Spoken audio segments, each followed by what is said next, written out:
morning guys, ipapakita ko lang yung tulay dito sa Pangasinan Nueva Ecija Road. Yan.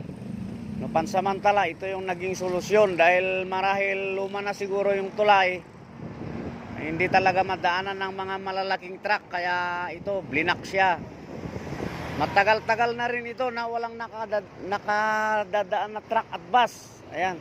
So at ang nagiging solusyon, gumagawa sila ng tulay. Ayan, ito yung tulay na ginagawa. Pero matagal na ito. Nagsimula ito ng 2025 April. At dapat matapos ngayong ayan. Matapos ngayong February 2026. Pero hanggang ngayon hindi pa tapos. Ayan. So kailan kaya dapat madaliin na tapusin ito para guminhawa naman yung mga gumagamit. Ayan. Yan, so ito yung billboard ng DPWH. Ayan. Ilog Baliwag widening of permanent bridges. Yan.